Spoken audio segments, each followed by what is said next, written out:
Hola, hola, hola.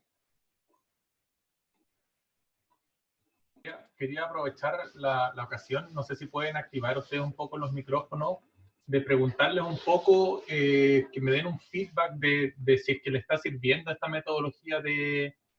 Mira, me pregunta Tomás si envié el link, en realidad no lo envié porque es el mismo que hemos estado usando siempre. ¿Sabes que lo voy a mandar al tiro por correo? A ver, ya, te voy a mandar al tiro el link por si hay alguno que por ese motivo no se está conectando. A ver, dame un segundito. A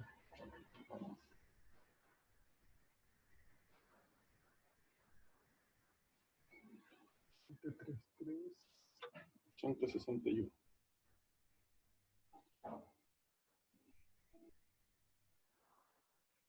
Ya, acabo de mandar el ID de la reunión, que me parece que... Porque estamos usando el mismo ID siempre, que es el ID personal mío, más que generar uno particular para cada reunión.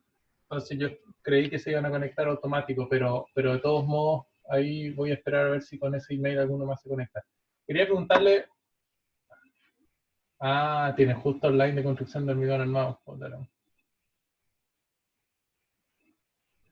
Pero esa clase no está programada para esta hora si es que hubiera sido presencial, ¿no es cierto? Ya, ya, bueno. Bueno, de todos modos, es mi responsabilidad hacerle las clases, así que vamos a esperar igual, como les digo, un minutito más, y si no, ahí se suma alguien más. Les quería preguntar, si es que me pueden contestar algunos de ustedes, los que están conectados, poner quizá un poquito el micrófono y decirme si es que le está sirviendo la clase de esta modalidad, si les gustaría que se hiciera algo más. De modo de poder ir mejorando la clase y así siendo más útil para ustedes. ¿Algún comentario o algo? A mí, profe, me pasa que, no, las clases están bien hasta ahora sí, pero de repente quizás las ayudantías podríamos hacer un poco más de ejercicio.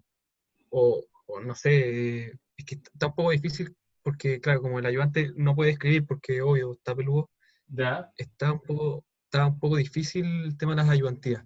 No, no pero, es culpa de él ni nada. Eh, ¿Usted no sabe algún libro donde hayan ejercicios o pero no para sé, entender o un poco, José Tomás lo que está haciendo es, les desarrolla un problema, pero que ya está desarrollado, en el fondo les va explicando el sí, desarrollo. ¿Así lo está haciendo?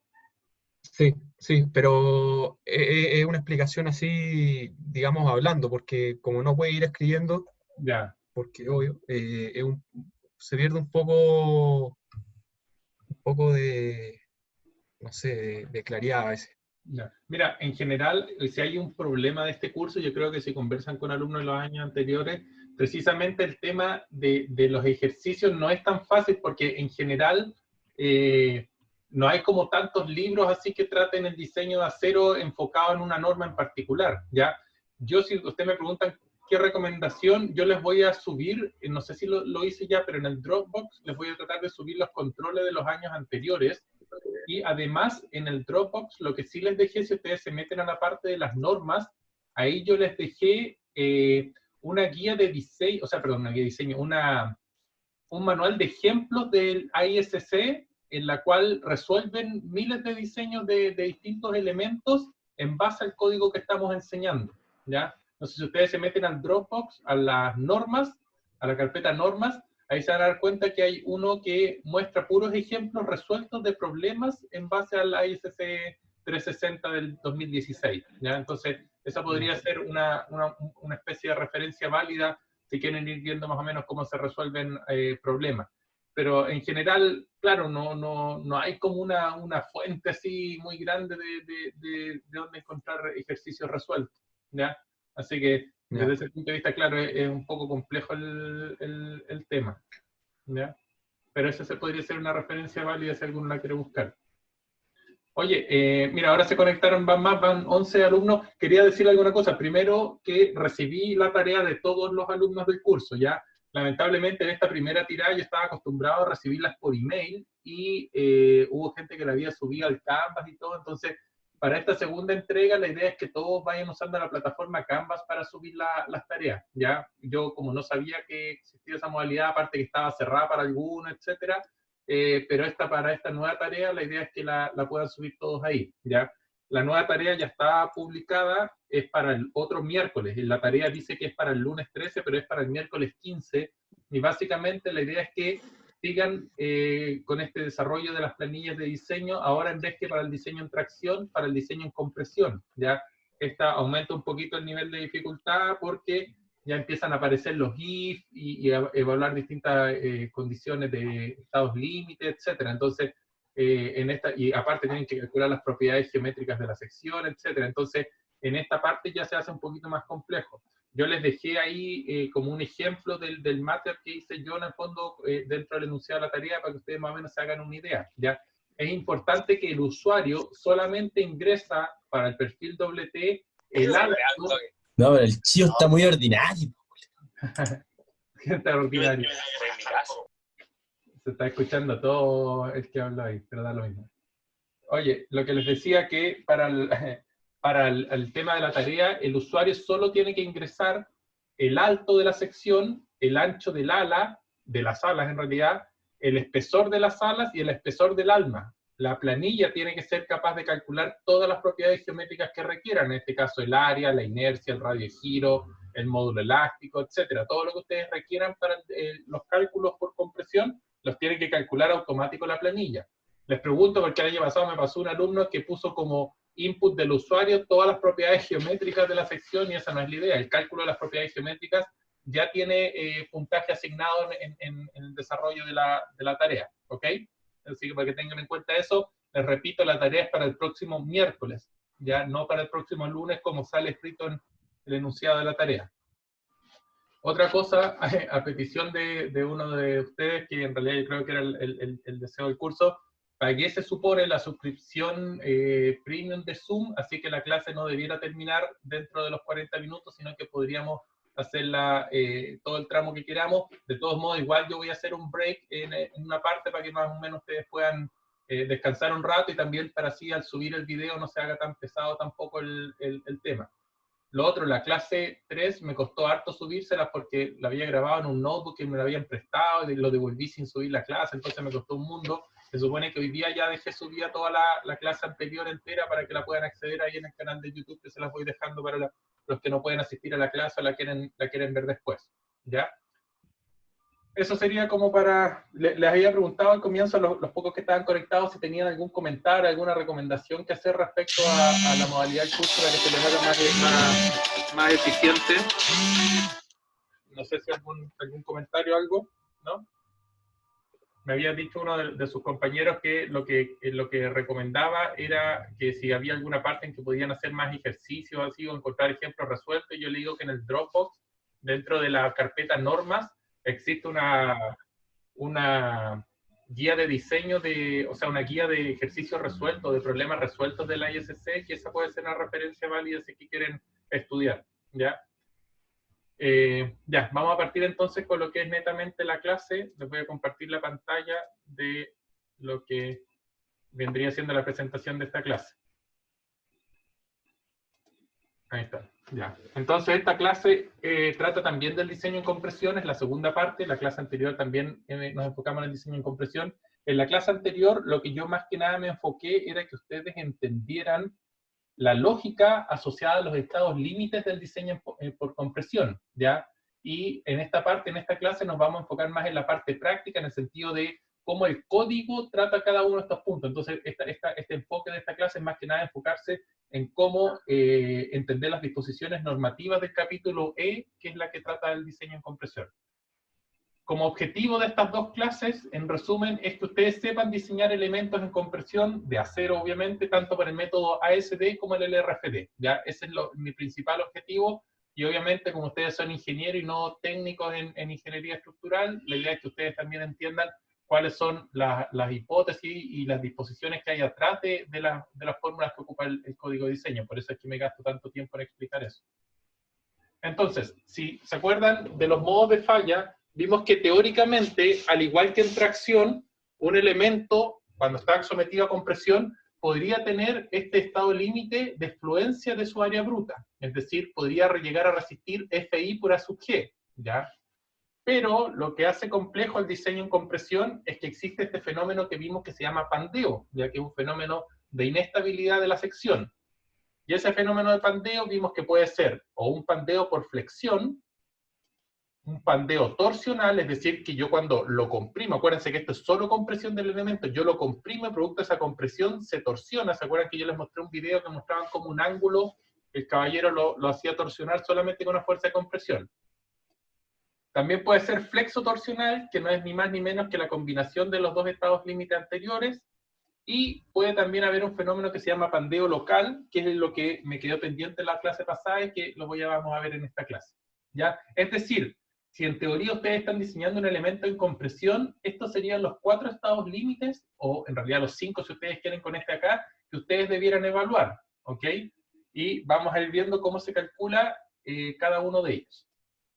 Entonces veíamos que si tenemos un elemento cargado concéntricamente en compresión, el pandeo a flexión es simplemente una flexión respecto del eje menor, el eje principal menor de la sección, y es como una flexión que se genera, por eso que se llama pandeo por flexión. Es importante que después cuando pasemos los esfuerzos de flexión no nos confundamos, ¿ya? Este pandeo por flexión es un pandeo asociado a una carga de compresión, no es asociado a una carga de flexión, ¿ok? Después está el pandeo torsional, que es básicamente que al aplicar una carga de compresión se me torsiona mi sección. Y también tengo el pandeo local, que es cuando yo aplico una carga, en vez que pandearse toda la pieza, se pandea simplemente una parte de la pieza. En este caso puede ser las alas, o solo el alma, o incluso el ala y el alma, pero separadamente, ya no como una pieza, como un todo. Entonces, no sé si se recuerdan de la clase pasada que veíamos que dependiendo, si es que estamos enfocados primero en el pandeo por flexión, si es que queremos entender cómo se pandea un elemento, existen 3 tipos de columnas. Le llamo columna en realidad porque son los elementos que están principalmente sometidos a compresión, ¿ya? Pero puede ser una viga que esté con compresión o una diagonal, etc. ¿Ya? O sea, existen 3 tipos de elementos que están sometidos a compresión. Lo primero es que lo que se llaman columnas cortas, y que básicamente son aquellos elementos que cuando yo le aplico una carga de compresión, como son muy cortitas, no tienen tendencia a pandearse y por lo tanto alcanzan su plastificación antes de pandearse, ¿ok? Es decir, para esas columnas cortas en teoría yo alcanzaría este estado límite de Fi por A sub G. En el otro extremo tengo lo que yo llamo columnas esbeltas, ¿ya? Que vendrían siendo en el fondo columnas que son muy largas, ¿ya? Acuérdense que este concepto de largo y corto es siempre relativo a una propiedad geométrica de la sección que se llama el radio de giro, ¿ya? Entonces, yo no puedo decir que 3 metros es largo o es corto, 3 metros puede que sea muy largo, por ejemplo, para un ángulo de 20 centímetros, o sea, 20 milímetros de lado, ¿cachai? Pero puede ser una columna corta si es que estamos hablando de un perfil doble T de, no sé, de 500 por 500, ¿ya? Entonces, es importante que tengan que el concepto de largo o corto es relativo a las propiedades de la sección, en particular a su radio de giro. Entonces, en el otro extremo tenemos lo que se llaman columnas esbeltas, ¿ya? Y las columnas esbeltas tienen la particularidad que se pandean antes que cualquier fibra alcance el Fi, es decir, se pandean de manera elástica, ¿ok? Es decir, yo aplico una fuerza de compresión sobre el elemento, mi elemento se pandea, y si yo analizo el estado tensional de cualquier punto de la columna, voy a ver que cualquier fibra está bajo Fi, ¿ok? ¿Y por qué pasa eso? Porque como es tan larga, necesito poquita carga para lograr que se pandee, ¿ok? Entonces tenemos en un extremo las columnas cortas, en el otro extremo las columnas esbeltas, y obviamente entre medio tenemos lo que se llaman columnas intermedias, es donde en general tenemos la mayoría de nuestros elementos, y corresponde a elementos que se pandean de manera inelástica. ¿Qué quiere decir que se pandea de manera inelástica? Primero que sí se pandea, ¿ok? Pero cuando se pandea, al menos una de las fibras ya alcanzó Fi, ¿ya? En teoría podría casi la sección completa alcanzar Fi, estar muy cercano a la condición, por ejemplo, de una columna corta. Pero por definición, es si al menos una de las fibras alcanza Fi, quiere decir que el pandeo ya es inelástico y estaríamos en una condición de una columna intermedia, ¿ok? Si es que no van entendiendo, quieren que ahonden algo, no se compliquen, me van avisando. Si esta lo transformamos en un gráfico, esta explicación anterior la llevamos a un gráfico, llegamos a lo siguiente. Acuérdense que la carga crítica de Euler, si se acuerdan de la clase anterior, viene dada por pi cuadrado por E partido por K por L partido por R y todo eso al cuadrado. ¿Ya? Si ustedes quieren, esto es lo que se le llama la esbeltez global del elemento, y arriba un término constante que es pi cuadrado por E. ¿Ya? Si se acuerdan, veíamos de la clase pasada que tiene la particularidad que la carga crítica de Euler, es decir, la carga a partir de la cual el elemento se comenzaría a pandear, que acuérdense que esa era la carga crítica de Euler, no depende de la tensión de fluencia, sino que solo del módulo de elasticidad del acero. Y como sabemos que el módulo de elasticidad es el mismo para cualquier acero, entonces sabemos que la tensión crítica de pandeo no depende si, por ejemplo, estoy con un A36 o con un A572 grados 50. Va a ser la misma carga. ¿Ok? Entonces, si ustedes agarran en Excel y plotean esta función, en que acá tengan la carga crítica y acá tengan la esbeltez global, van a ver que el gráfico sigue una forma como esta línea azul que yo les muestro ahí. ¿Ok? Entonces, nosotros sabemos en teoría que esa línea azul no es una línea que puede llegar a infinito, porque esta, si ustedes ven, es asintótica hacia infinito. Lo primero que sabemos es que obviamente el estado límite máximo que puede alcanzar el elemento es cuando se plastifica, porque una vez que se plastifica ya no puede tomar más carga. Por lo tanto, ya sabemos que esta curva, que idealmente sigue esta forma azul, tiene en realidad un plató cuando se alcanza la tensión de fluencia en todas las piezas de la sección. ¿Ok? Por lo tanto, si es que yo tiro una línea y corto en el eje horizontal, voy a tener que este valor, que vendría siendo el límite elástico teórico, si ustedes simplemente agarran en esta expresión, reemplazan FI y despejan eso, en el fondo el FI pasa dividiendo para acá y ese cuadrado queda como raíz, ¿no es cierto? Entonces les queda la raíz de pi cuadrado, por eso queda simplemente pi, y les queda la raíz de E partido por FI en ese caso. Esto vendría siendo el límite elástico teórico, es decir, es el límite que divide la zona en la cual el elemento se pandea de manera elástica respecto de cuando se pandea de manera inelástica. ¿Ok? ¿Por qué digo que es teórico? Porque esto es válido siempre y cuando yo tenga que esta ecuación es válida. Y esta ecuación sabemos que la ecuación de Euler él la dedujo para condiciones muy especiales, ¿ya? ¿Se acuerdan que era simplemente apoyada a los extremos, con la carga no excéntrica, que el material era homogéneo? Teníamos también una condición que es la más crítica de todas, y la asumía que no había tensiones residuales, ¿ok? Entonces nosotros sabemos que en general en los elementos sí hay tensiones residuales, por lo tanto no es correcto la hipótesis de Euler. Por lo tanto, si es que yo digo en realidad en mis perfiles en la vida práctica van a tener una separación del límite teórico, o sea, el límite elástico con el límite inelástico, a partir de este límite teórico voy a hacer un diseño inseguro. ¿De qué manera entonces el código toma en cuenta esto? De la siguiente manera, definiendo un nuevo límite elástico que en realidad es 1,5 veces esto. ¿Ya? Si ustedes ven el código simplemente les escribe 471, pero 471 no es ni más ni menos que 1,5 veces pi. Es decir, toma el resguardo de considerar que el límite elástico en realidad está más acá. ¿Ya? Es decir, yo necesito una menor carga para lograr la fluencia. Si se acuerdan, yo les mostraba en la clase pasada que si ustedes meten esto dentro de esta expresión de acá y calculan cuál es la tensión crítica asociada a este límite elástico, van a llegar que es alrededor de 0,45 FI.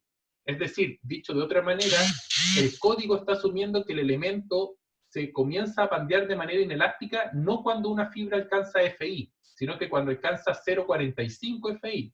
¿Y eso por qué? Porque asume que ya hay partes de la sección que tienen tensiones residuales tan grandes que pueden ser del orden de 0,5 FI. Entonces, si a esos 0,5 FI le sumo los 0,45 que alcanzaría con esta tensión, ya voy a estar muy cercano al valor real de FI. ¿Ok? Entonces, es a este nivel que el código define la diferencia entre el límite inelástico, es decir, cuando se pandea de manera inelástica, que cuando se pandea de manera elástica. Luego, cuando se pandea de manera inelástica, yo no puedo seguir la curva de Euler. ¿Por qué no? Porque esta es una curva que se desarrolló asumiendo que el elemento se comportaba de manera elástica. Por lo tanto, esa curva no tiene sentido si es que yo la ploteo hacia acá. Si la ploteo hacia acá, esta es la ecuación que encontró el ISC que define de mejor manera el comportamiento de los elementos de acero. Si ustedes se acuerdan, esta curva es más o menos un promedio entre lo que vendría siendo la teoría del módulo reducido y la teoría del módulo tangente, ¿ya? pero esto ya está resuelto por el código y no es necesario que ustedes profundicen más en eso. Lo que tienen que entender es que esta ecuación básicamente lo que busca es representar cómo se pandea un elemento una vez que algunas partes de su sección ya alcanzaron la fluencia, ¿ok? Eso es lo que pasa con esa ecuación. Y esa es la ecuación E32 del código ISC 360. Hacia el otro lado, ¿qué tengo? Que se va a pandear de manera elástica. Entonces debiera seguir la teoría de cómo es la curva de Euler, ¿ya? Pero para tomar en cuenta, de nuevo, que las hipótesis de Euler no son completamente ciertas, el código es súper sabio y dice, mira, en realidad es verdad, se comporta como la tensión crítica de Euler, pero considera un 87,7% nomás de esa tensión y no el 100% para tomar de nuevo los resguardos de que las hipótesis no son tan correctas. ¿Ok? Entonces, si ustedes están viendo el fenómeno de pandeo por flexión, lo que tienen que ver primero es si su elemento, su esbeltez global, está por sobre o bajo este valor. Si está por sobre este valor, quiere decir que su elemento es muy largo. Y si es muy largo, se va a pandear de manera elástica y por lo tanto ustedes calculan de esa forma la tensión crítica que genera el pandeo de este elemento. Por otra parte, si ustedes tienen que su sección es muy corta, lo que van a tender es que se va a pandear de manera inelástica y por lo tanto la tensión crítica a partir de la cual comienza el fenómeno de pandeo está dado por esta otra ecuación de acá. ¿Ok? Eso vendría siendo si es el pandeo por flexión.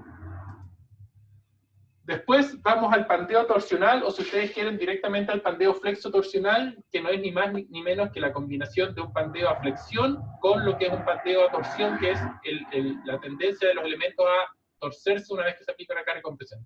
Espérense, alguien me está haciendo una consulta, parece.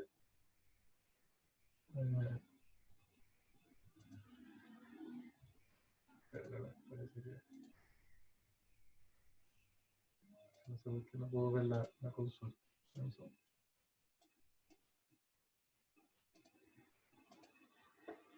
Acá. Me preguntan qué es FE en la diapositiva anterior. ¿Ya? En la diapositiva anterior, que es esta de acá, FE es la tensión crítica de Euler. Es decir, viene siendo pi cuadrado por E partido por K por L partido por R. Ahora, este valor de FE, ustedes van a tener dos tensiones de Euler, que es respecto al eje X y respecto al eje Y. Entonces, la que le va a controlar es la tensión que sea más chica, ¿ya? Es decir, si ustedes, o sea, básicamente, este FE de acá viene siendo, a ver, dejen abrir un poco el código para explicarles un poco esa parte de ahí, que no quiero que les quede.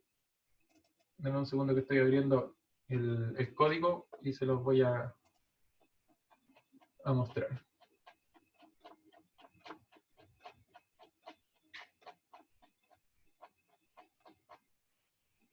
Ya, acá está. Voy a compartir esta pantalla, espérame. Acá. Ya. Me imagino que están viendo ahora la pantalla, o sea, están viendo el código, ¿ya? El código les dice entonces, para pandeo a flexión de elementos sin partes esbeltas, sin elementos esbeltos, acá les dice, si es que el K por L partido por R, que esta nueva versión del código lo llama LC partido por R, si es menor que 4,71, esta es la expresión, ¿no es cierto? Que es con el 0,658, esta expresión rara que vendría siendo el pandeo inelástico. Si es mayor, es el pandeo elástico. Y ahí tienen el FE. Y si ustedes ven, acá les dice, FE es la tensión crítica, perdón, es la tensión elástica de pandeo determinada a partir de esta ecuación de acá. ¿Ya?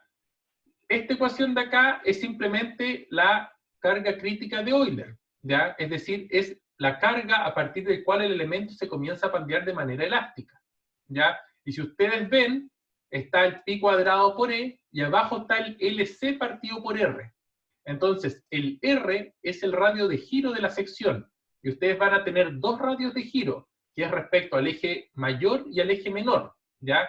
Pero también ustedes podrían tener dos longitudes críticas, ¿ya? Yo no sé si en la clase José Tomás le debiera haber hecho un ejemplo en que precisamente ustedes tienen una columna que le llegan vigas en las dos direcciones ortogonales a distintas alturas, ¿ya? Entonces, si las vigas le llegan a distintas alturas a la columna, no solamente el R es distinto, porque obviamente la sección tiene un radio de giro en X y un radio de giro en Y, pero también los largos críticos también son distintos en X y en Y. Entonces, ¿qué tensión FE es la que tienen que usar en esta expresión?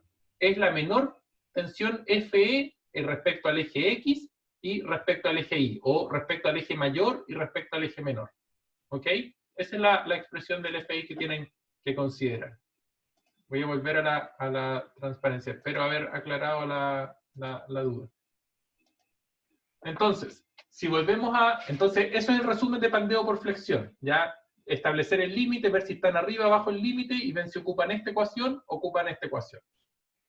Para el pandeo flexo-torsional, si ustedes recuerdan, había una ecuación, que yo no se las deduje porque me va a perder mucho tiempo, pero incluso les doy la referencia al paper. Hay una ecuación que define cuál es la carga a partir de la cual el elemento se comenzaría a pandear de manera flexo-torsional. Es decir, en esta ecuación de acá, la incógnita es FE, ¿ya? Esa es la tensión a partir de la cual comenzaría este fenómeno de pandeo flexo-torsional.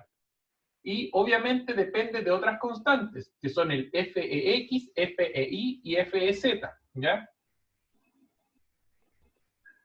¿Qué representa cada una de esas cargas? El FEX es la carga de pandeo de Euler respecto al eje X, el FEI, la carga de pandeo respecto al eje Y, el FEZ es la carga de pandeo respecto al eje longitudinal, o si ustedes lo quieren, es la carga de pandeo torsional puro, ¿ok? Y este valor de R0 es simplemente una constante, una propiedad geométrica de la sección que depende de X0 y 0 y X, Y y A. Son puras propiedades geométricas. Esto, por ejemplo, es la distancia entre el centro de corte y el centroide de la sección. ¿Ok? Yo no se los puse acá, pero no sé si se acuerdan en la clase pasada, si van a la revisión de la clase pasada, todos estos valores de acá, este R0 y todos estos valores de acá que se ven muy complejos, en el fondo están todos tabulados, ¿ya? Yo les voy a mandar durante la semana una planilla en Excel en la que están las propiedades de todas las secciones que vamos a usar en el curso, ¿ya? E incluso les voy a subir un video que les explico cómo usar esas tablas. Entonces, el día de mañana, cuando yo les dé una sección y les diga verifiquen cuál es la carga de pandeo flexo-torsional, ustedes no tienen que andar calculando el X0, el R0, sino que simplemente van a la sección, se meten a la tabla y ven cuáles son los valores de estas funciones de acá. ¿Ok? Así que esta ecuación que parece muy compleja no es ni más ni menos que una ecuación cúbica, ¿ya? Una ecuación lineal cúbica. El problema es que las ecuaciones cúbicas, a diferencia de las ecuaciones cuadráticas, no tienen una solución analítica que uno pueda expresar, ¿ya? Por eso es que no les escribo una solución analítica de esta ecuación. Pero esta en el fondo es la ecuación que describe el pandeo flexo-torsional de un elemento. Y se acuerdan que yo les decía que hay singularidades. Si, por ejemplo, tiene un eje de simetría, al tiro vamos a saber que X0, o la distancia del centro de corte, en una de las direcciones, precisamente donde está el eje de simetría, vale 0 por definición.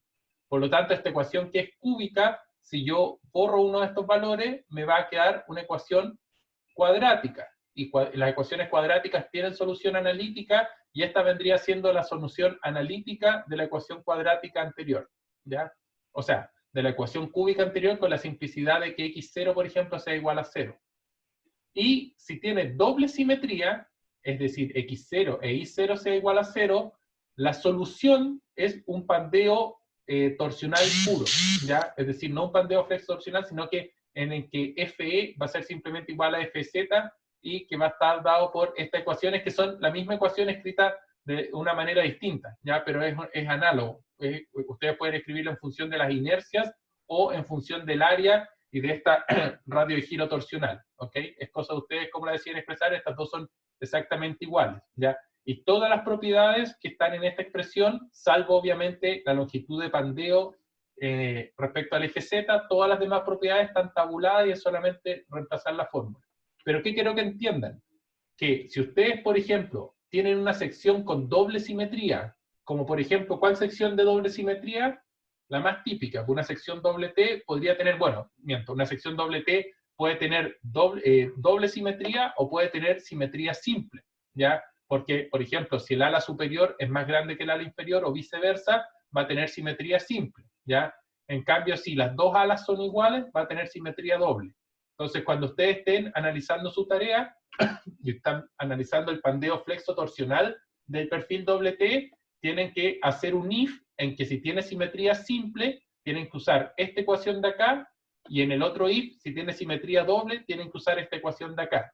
No tienen para qué evaluar la condición cuando no tiene simetría, porque un perfil doble T siempre tiene al menos simetría respecto a uno de los ejes, que es el eje vertical. ¿Ok?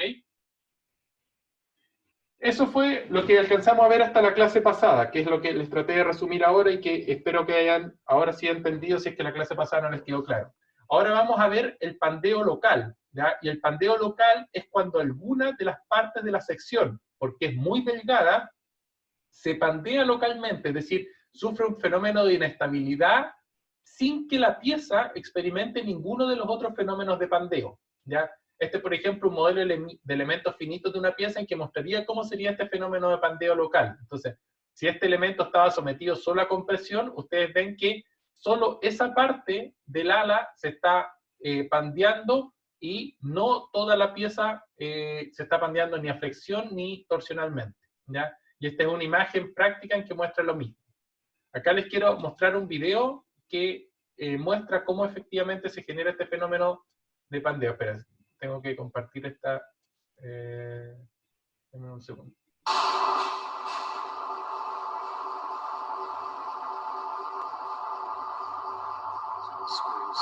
Entonces esta es una columna, ¿ven? Que es un perfil de una geometría un poco rara, ¿ya? Pero lo están sometiendo a una carga de compresión pura, ¿ya? Se supone que esta carga aplicada a través de este cilindro está distribuyendo de manera uniforme la carga en la pieza y es solamente una carga de compresión. Entonces vamos a ver qué fenómeno se genera ahí en el elemento.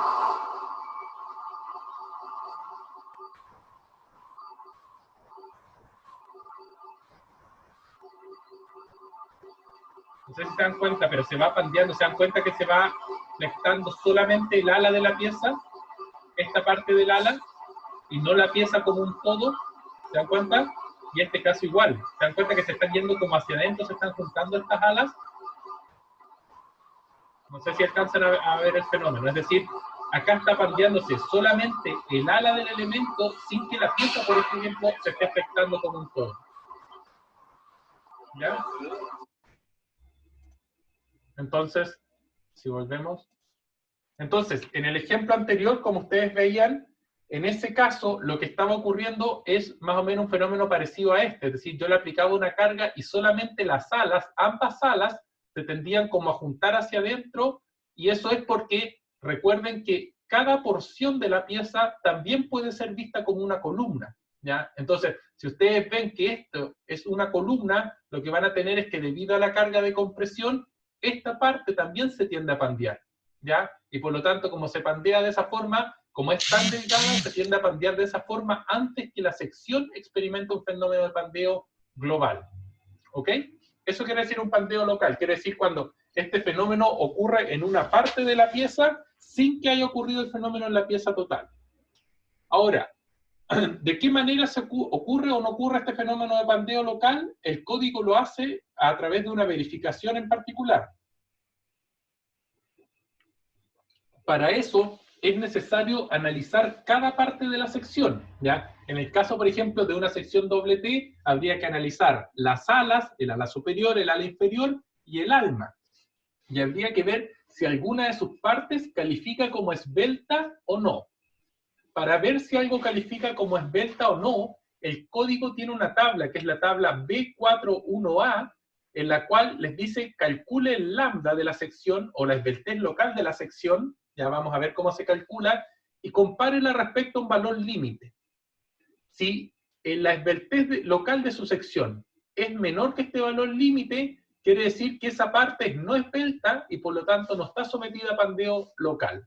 De otro modo, si este valor es mayor que este lambda R, que es el límite de esbeltez local, a compresión en este caso, sí va a ser esbelta y por lo tanto sí va a haber pandeo local. Entonces veamos esta tabla. Esta es la tabla tal cual, de hecho copié un pedazo de la tabla directamente desde el código, ¿ya? De hecho por eso está en inglés y todo. Ojo, yo les subo el código en inglés porque encuentro que las traducciones siempre son bien malas de los códigos, entonces en general es mejor que ustedes traten de traducir algo a que agarren alguna traducción ya hecha, ¿ok? Entonces, acá dice, ¿cuál es la razón ancho, espesor para elementos que están sometidos a compresión axial pura? ¿ok? Solo a compresión axial. Y ustedes tienen que meterse acá, tienen que ver en qué caso están. Entonces, por ejemplo, el caso 1 dice que es las alas de perfiles doble T que son laminados, ¿ya?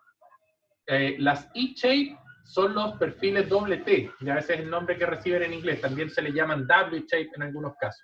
Entonces, si ustedes están viendo el pandeo local de las alas de un perfil doble T que sea laminado, como son en Estados Unidos, por ejemplo, este es el valor límite. 0,56 raíz de E partido por FI. Ese es el lambda R. Y la esbeltez que ustedes tienen que evaluar es B partido por T, en la que ustedes miren el monito. Por ejemplo, si están viendo un perfil doble T, B no es todo el ancho de la pieza. Es simplemente la mitad del ancho de la pieza y T, obviamente, es el espesor de esa parte de la pieza. ¿Ok? Si es para una canal es distinto. Ahí sí es todo el ancho de la pieza y, de nuevo, para un perfil T también es solamente la mitad del ancho de la pieza. Esto vendría siendo para un perfil laminado. Pero nosotros sabemos que en Chile los perfiles no son laminados. Los perfiles doble T en Chile son soldados, ¿ya? O lo que le llama build up, el código en inglés. Entonces, si están evaluando las alas de un perfil doble T que es soldado, en realidad el límite ya no es 0,56 raíz de E partido por FI, sino que es 0,64 raíz de algo que le llama K sub C por E partido por FI. Usted va a decir, profe, pero muy enredado, ¿qué es el K sub C? No lo sé hacer, ya filo, me lo eché así. No, porque si ustedes bajan en la tabla, más abajo, acá está, K sub C es simplemente igual a 4 partido por la raíz de H partido por TW. Donde, ¿qué es H? H es la distancia libre, es decir, la distancia solamente del alma descontando las alas, y TW es el ancho de esta parte del elemento, el espesor de esta parte del elemento. Entonces ustedes dividen esto dividido en esto, le aplican raíz y hacen 4 veces eso. Eso es K sub C, súper fácil de calcular. La única restricción, cuando lo hagan en su planilla, es que tienen que poner 2 if, que este valor no puede ser menor que 0,35, por lo tanto el primer if es que cuando calculen esto tiene que ser el máximo entre esto y 0,35, pero tampoco puede pasar 0,76. Entonces otro if, o si ustedes quieren, tendrían que poner que ahí sea el mínimo entre el máximo este y este valor de acá. ¿Ok?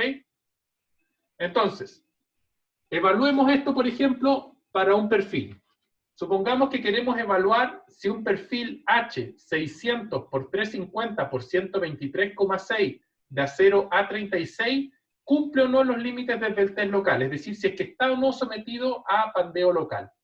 Este perfil, si ustedes se van a un catálogo de perfiles, lo primero representa la altura, el otro representa el ancho del ala, y este representa el peso por metro lineal. Y si ustedes van a la tabla, van a saber cuáles son los espesores, tanto del ala como del alma.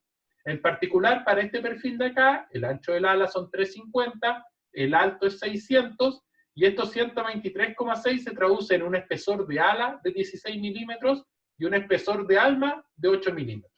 ¿Ok?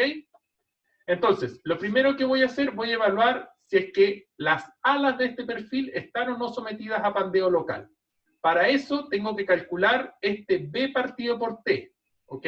En que B es la mitad del ancho del ala y T es el espesor del ala. Es decir, sería 350 partido por 2, partido por 16, que es el espesor del ala. Y eso me da 10.9375. ¿Contra qué comparo ese valor? Lo comparo contra 0,64 raíz de K sub C por E partido por FI. ¿Cuánto vale K sub C? 4 partido por raíz de H partido por TW, es decir, 4 partido por la raíz de 568 partido por 8. Si alguien está ahí con el celular en la mano, que lo más probable es que sea así, haga esta división y se va a dar cuenta que K sub C le va a dar 0,47. ¿Ok? Entonces, lambda R, ¿cuánto sería? Sería 0,64 por la raíz de 0,47. Acá usé las unidades imperiales, pero ustedes podrían usar megapascal y van a llegar al mismo resultado. El módulo de elasticidad del acero en KSI es 29.000 y la tensión de fluencia, como es un A36, es 36 KSI. Si ustedes hacen este producto, les va a dar 12,52. Luego, como lambda, que es B partido por T, es menor que 12,52, entonces le da que las alas de este perfil son no esbeltas.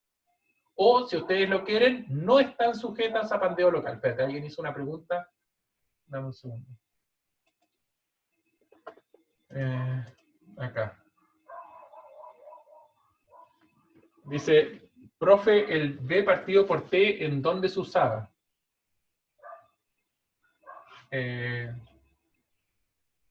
No entendí la pregunta. O sea, el B partido por T, que es este valor de acá, es el que yo estoy calculando acá, que es el B, que como dice el monito, es la mitad del ancho del ala, es decir, 350 partido por 2, y el T, que yo lo llamo T sub F, es simplemente para decir que es del flange, que es del ala, pero pueden llamarlo simplemente T, viene siendo 16. Lo que quiero diferenciar es que este valor es partido por 16 y no partido por 8, porque tienen que dividir por el espesor del ala y no de las almas. B partido por T es el límite de esbeltez. No, B partido por T es la esbeltez del ala. Y el límite de esbeltez es este lambda R. Esta es la esbeltez del ala y este es el límite de esbeltez del ala. ¿Ok? Entonces uno calcula la esbeltez del ala, que es simplemente B partido por T, o T sub F le estoy llamando simplemente para decir que es el espesor del flange y no del web, que es el que se le llama TW. Y este es el límite en este caso. Entonces, como este valor es menor que este, lo que dice es que las alas son no esbeltas.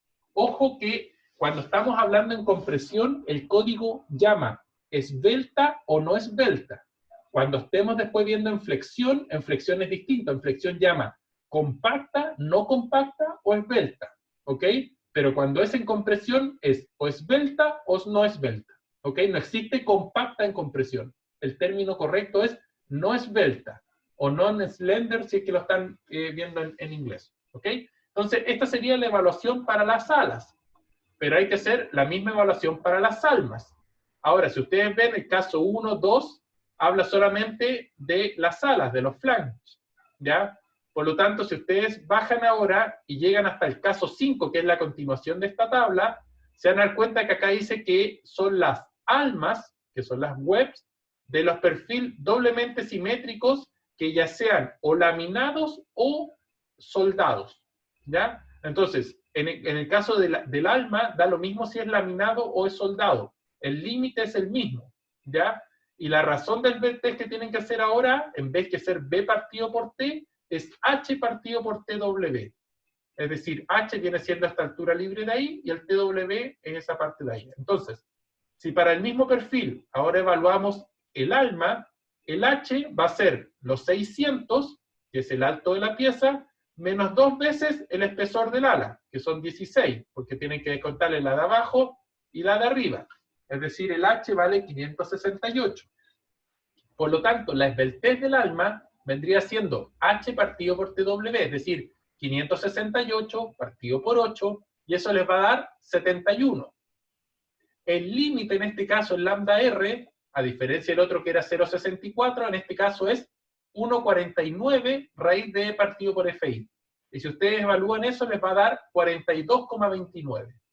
Por lo tanto, como en este caso 71 es mayor que 42,29, quiere decir que el alma de este perfil es esbelta. O dicho de otra manera, el alma sí va a estar sometida a pandeo local. ¿Ok? Entonces, si ustedes me preguntan, ¿este perfil está sometido a pandeo local, sí o no? Sí. ¿De qué parte? Solo del alma. ¿Ya? En teoría, podría darse que para un perfil tanto las alas como el alma estén sometidos a pandeo local. En este ejercicio en particular que les hice yo, solo el alma está sometida a pandeo local, pero perfectamente podría tanto el ala con las alas como el alma estar sometida a pandeo local. Lo único que tienen que hacer ustedes es hacer esta evaluación. ¿Ok? Esta evaluación tienen que hacerla obviamente para la tarea. Entonces, ¿de qué manera el código 360 de la versión 2016 toma en cuenta el hecho de que al ser la sección esbelta, obviamente tiene que resistir un poco menos que si no fuera esbelta, ¿ya? Porque ahora existe una tendencia a pandearse antes de que ocurra el pandeo por flexión o el pandeo flexotorsional. Eso lo hace a través del uso de un área efectiva, ¿ya? O sea, si ustedes no tuvieran pandeo local, acá esta expresión sería exactamente la misma, pero en vez que poner A sub E, que viene siendo algo que el código llama el área efectiva, tienen que poner el A sub G, que es simplemente el área bruta de la sección. ¿Ok?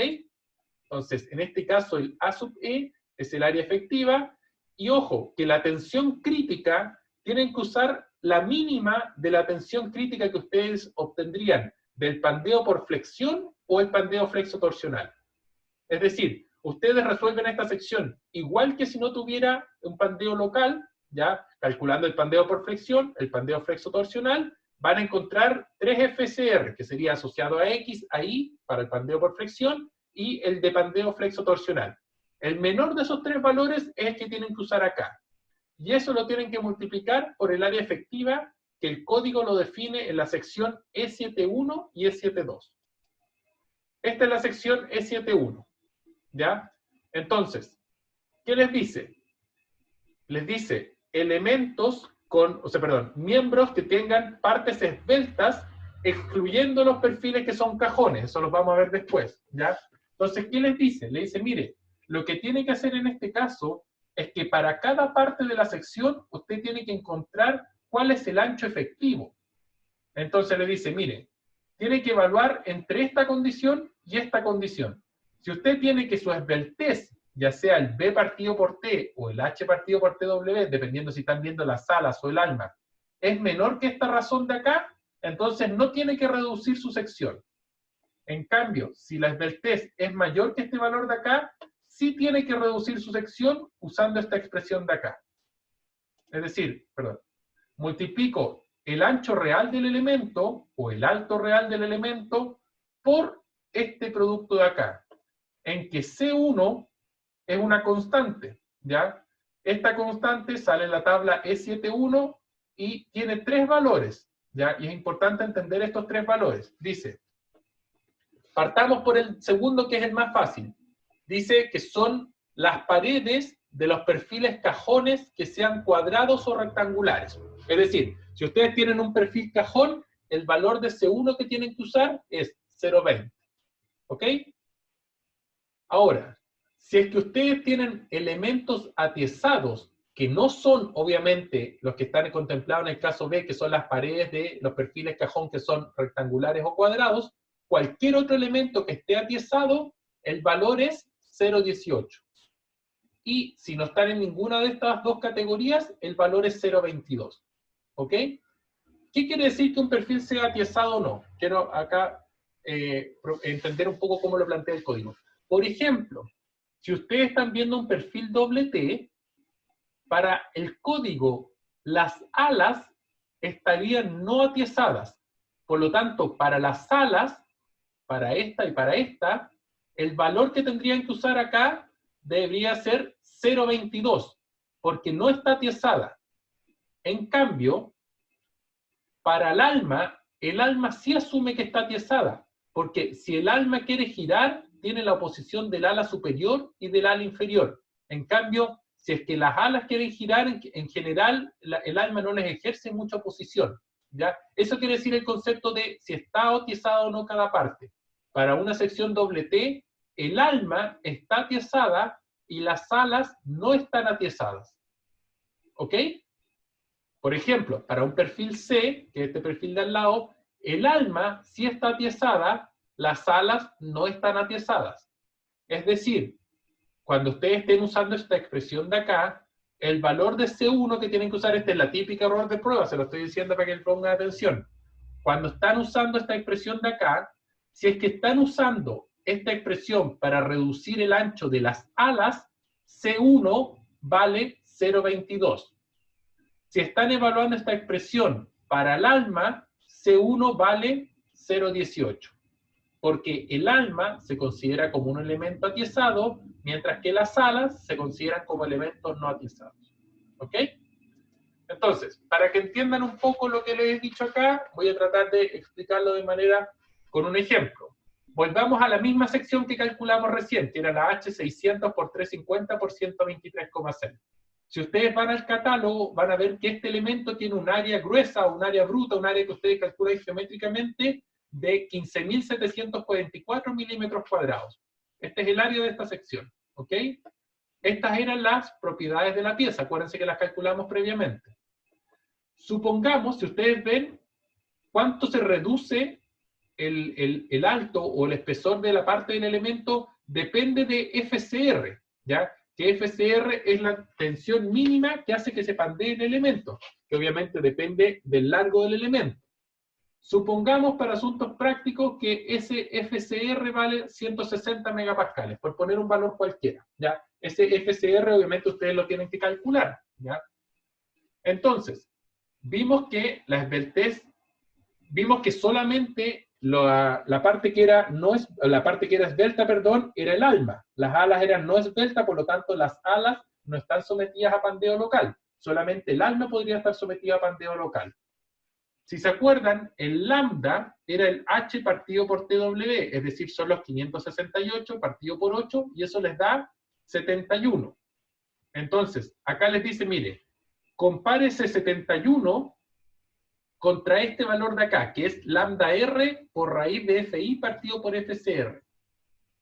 El lambda R, si se acuerdan, era 1,49 por raíz de 29.000 partido por 36, que era 42,29. ¿Ya? Entonces, si ustedes comparan este 71, que es el lambda, contra el lambda R, que es el 42,29, por la raíz de FI partido por FCR, es decir, 42,29 por la raíz de 248, que es 36 KSI. Ya lo estoy expresando en megapascales ahora todo por más simpleza. Ya FI son 36 KSI, que si ustedes los transforman en megapascales son 248 megapascales. ¿Ya? Y los 160 megapascales es la tensión crítica que estoy asumiendo por simplicidad, que está en este caso el perfil al cual está sometido. Esto les da 52,65. Por lo tanto, como 71 es mayor que 52,65, es decir, estoy en el caso de acá, no en el caso de acá, tengo que reducir el alto de mi alma. Ya no tengo que usar el alto inicial, sino que tengo que multiplicarlo por 1 menos C1 por la raíz de esto, y todo eso multiplicado por la misma raíz. ¿Ya?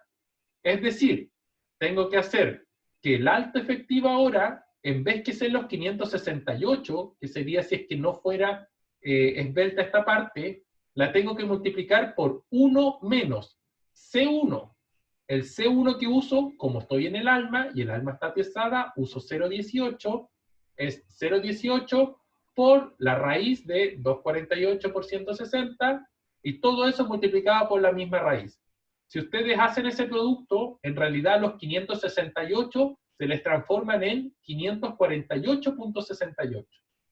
Y finalmente, ¿cuál sería el área efectiva de la pieza? Sería el área completa de ambas alas, es decir, de 350 por 16, porque las alas son no esbeltas, por lo tanto no se reducen. ¿Por qué la multiplico por 2? Porque hay dos alas, la superior y la inferior. Y a eso le tengo que sumar el área del alma. Pero ahora cuando calculo el área del alma, no puedo usar los 568. Tengo que usar esta porción reducida o con un alto efectivo de los 548.68 y los multiplico por 8 para calcular que finalmente el área efectiva va a ser 15.589.44 milímetros cuadrados. Es decir, esta sección, cuando voy a calcular el FCR por el área, no tengo que usar los 15.744, que es el área total de la pieza. Tengo que usar los 15.589.44. ¿Ok? De esa manera, entonces, ustedes evalúan el fenómeno de pandeo local. Entonces, como resumen, para hacer un break un rato y retomar en unos minutos. Si ustedes están evaluando la resistencia nominal en compresión de un elemento, lo primero que tienen que hacer es la discretización. ¿Tiene partes esbeltas o no tiene partes esbeltas? ¿Ya? Eso es lo primero. O sea, cuando ustedes están haciendo su planilla, aparte de calcular las propiedades geométricas, pedirle que ingresen los materiales, etc., el primer discretización que tienen que hacer en su planilla es, ¿tiene partes esbeltas o no tiene partes esbeltas? Si no tiene partes esbeltas, ¿qué quiere decir que no tenga partes esbeltas? Que tienen que hacer esta evaluación, tanto para el ala superior, para el ala inferior y para el alma. Acuérdense que cuando yo les digo en la tarea, ustedes tienen que ingresar un perfil doble-T cualquiera. Un perfil doble-T cualquiera puede ser perfectamente un perfil doble-T que tenga distinta ala superior que ala inferior. Así que no vayan a hacer la tarea para que tenga la misma ala superior que inferior. Tienen que darle al usuario la posibilidad que sea distinta, ¿ya? Por lo tanto, esta evaluación que van a hacer ustedes, tienen que hacerla para 3 partes. Ala superior, ala inferior y alma. Supongamos que estamos en este caso, que en los 3 casos el lambda es menor que el lambda R. Entonces, ¿qué tienen que hacer? Tienen que evaluar primero el pandeo por flexión. La resistencia nominal a pandeo por flexión es FCR por A sub G, en que el FCR es la tensión crítica que se obtiene de las ecuaciones E32 y E33, ¿ya? Que si ustedes lo quieren, ¿se acuerdan el gráfico que les mostraba yo, que les decía que hacia el pandeo inelástico sigue una forma y hacia el otro lado era el 87,7% de la tensión de Euler? Esas son esas ecuaciones.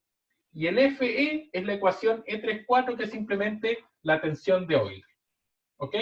Eso es lo primero. Tendrían que calcular para el pandeo por flexión este valor, pero también tienen que calcularlo para el pandeo torsional.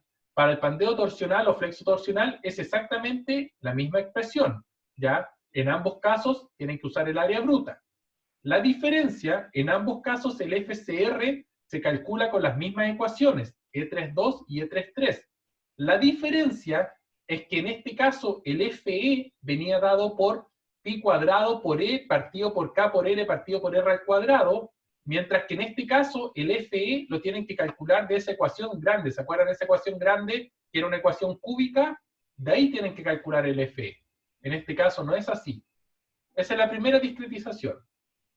Por otro lado, si ustedes tienen ahora que la pieza sí tiene partes esbeltas, ¿ya? Lo que van a llegar es que va a estar sometida a pandeo local. Para el pandeo local, de nuevo, siempre la resistencia a pandeo va a ser FCR por un área. Pero en este caso, cuando tienen pandeo local, tienen que usar el área efectiva en vez que el área bruta, como se las enseñé a calcular en la diapositiva anterior. ¿Y cuál es el valor de FCR? Tienen que usar el mínimo valor entre el que obtengan acá y el que obtengan para este estado límite. Es decir, igual de todos modos tienen que evaluar este estado límite, se quedan con el menor FCR, y FCR lo multiplican, en vez que por el área bruta, en este caso cuando sí hay pandeo local, por el área efectiva. Y de esa manera entonces ustedes obtendrían cuál es la resistencia nominal a compresión del elemento. ¿Ok? Entonces, último resumen y paramos esta parte. La resistencia nominal a compresión entonces siempre va a ser FCR por un área. Si no hay elementos esbeltos, área bruta. Si hay elementos esbeltos, área efectiva. La tensión crítica FCR siempre, sin importar en qué estado límite, se evalúa de esta forma. Es decir, o vale 0,658 FI partido por FE, todo eso multiplicado por FI, o vale 0,877 FE. ¿Ya? Siempre el FCR se calcula de esta forma, es decir, dependiendo si estoy en la zona de pandeo inelástico o estoy en la zona de pandeo elástico. ¿Cuál es la diferencia? Que el FE se calcula distinto. Porque si estoy en pandeo por flexión, el FE es el mínimo valor entre el pandeo respecto al eje X o el pandeo respecto al eje Y. Es decir, pi cuadrado por E partido por KX por LX partido por RX, todo eso al cuadrado, o KI por LI partido por RI al cuadrado. ¿Ya? Si ustedes ven en el ejemplo que les debe haber hecho José Tomás, en ese ejemplo estaba la particularidad de que aun cuando el RI siempre va a ser menor que el RX, porque este es el radio de giro respecto al eje menor, en ese caso, este valor también era muy chico. Entonces, esta razón les quedaba que era menos crítica que esta razón de acá, que era más grande. Esta razón quedaba más chica que esta de acá. Entonces, en ese caso, el pandeo del elemento ocurría hacia el eje mayor en vez que hacia el eje menor. ¿Ok?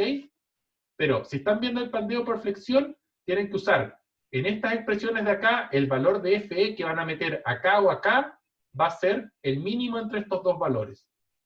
Si es pandeo torsional, tienen que usar solamente esta expresión de acá, que viene siendo cuando ustedes tendrían una doble simetría en la pieza. Y si están viendo el pandeo flexo-torsional, en su caso general, tienen que resolver esta ecuación de acá. ¿Ok? Acuérdense que esta ecuación de acá, en la mayoría de los casos, si hay simetría simple o simetría doble, se simplifica, ¿ya? Pero en teoría, si ustedes están poniendo un perfil de sección cualquiera, ustedes tendrían que ser capaces de resolver esta ecuación con la planilla. En el caso de la tarea del perfil doble T a diseño compresión, no tienen por qué, o sea, si ustedes quieren hacerlo, ningún problema. Si quieren programar la resolución de esta ecuación, no hay ningún problema. Pero no tienen que hacerlo para la tarea, ¿por qué? Porque siempre las perfiles doble T o tienen simetría simple o tienen simetría doble. Por lo tanto, esta ecuación se resuelve a expresiones más simples, y se las mostré previamente. ¿Ok? Ya. Vamos a parar un poco acá la clase y vamos a retomar a las 5:40, en 9 minutos más. La idea es después ya enfocarnos, con esto termino de explicarles como el concepto asociado a los estados límites, y ahora nos vamos a meter bien a entender cómo el código escribe esto que les acabo de explicar. ¿Ok? Así que vamos a parar un rato y volvemos, como les digo, en 9 minutos más.